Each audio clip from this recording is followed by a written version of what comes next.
Flux is a very important part of soldering. Flux is necessary to reduce the oxides that tend to form whenever you have hot metals in contact with the air. In electronics, we use a rosin core solder or a mild solder or a water-soluble solder. Make sure that you choose something that's not plumbing flux or acid core flux, because that will tend to corrode the parts over time. It's okay for pipes, but not for electronics. So in this case, we're looking at rosin solder flux. It comes in a paste form. If the temperature is a little bit colder, it'll tend to crystallize and solidify, but it can be melted with a little bit of heat from the soldering iron. Now when you heat flux, it tends to produce smoke, so it's good to have some ventilation or some kind of vapor extractor to be sure that you're not breathing in a lot of the caustic vapors from the flux. What the flux does when you heat a workpiece is it reacts with these metal oxides that are forming with the temperature and exposure to the air that tend to interfere with the metal forming process of soldering. So this chemically reacts with these oxides and makes for a nice clean metal that can then form a nice perfect alloy. Now I should mention that many solders come with flux in the core. For example, this is flux core solder.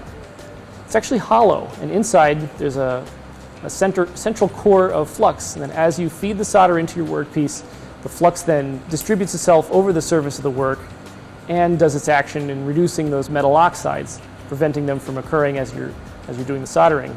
It happens to be at the right moment in time and place, so having a flux core solder is often very, very helpful.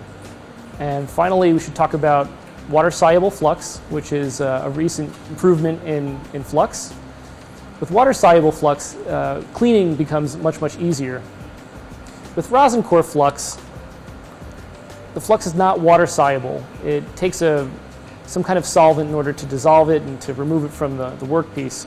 Solvents such as trichloroethylene and other toxic solvents must be used. Water-soluble flux is definitely easier.